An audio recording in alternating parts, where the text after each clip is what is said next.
कि at the end, in the end, आपको वो भक्ति का जो फोकस है वो हटाना पड़ता है।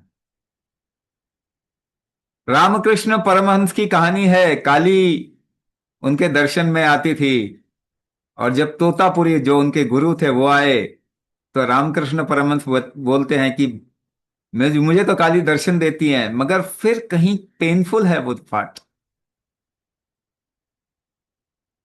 तो तोतापुरी कहते हैं आप क्रिएट करते हो ना काली, इसलिए पेनफुल है, क्रिएशन इज पेनफुल। तो क्या करना होगा? कहते हैं जैसे काली का निर्माण कहते हैं, वैसे एक तलवार का निर्माण करो और काली को बीच से काट दो। You drop your creation. तो आपने जो भक्ति का मार्ग चूज किया, तो किसी एक भक्ति के आधार पे आप फोकस करते हो और लास्ट में उस आधार को छोड़ दे। सबसे बड़ा पार्ट तो वही है जो नहीं कर पाते लोग। सबसे मुश्किल पार्ट तो वही है कि जो आधार है आपके भक्ति का, उसी को आपको त्यागना होता है, छोड़ना होता है, तभी आपकी भक्ति पूर्ण होती है, वरना पूरी होती नहीं।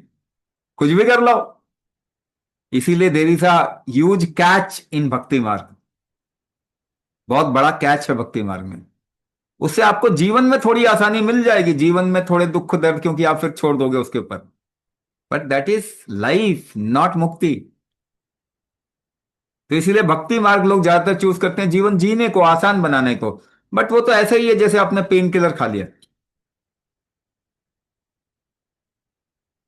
वो कोई मुक्ति वाला पार्ट थोड़ा ही है, और डिपेंडेंट हो जाओगे, और डिपेंडेंट हो जाओगे।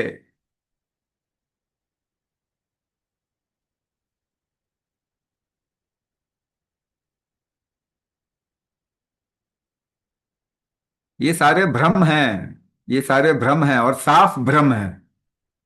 क्योंकि आप इस तरीके से समझो, आप पकड़ रहे हो किसी को, आप मुक्त हो ही नहीं सकते।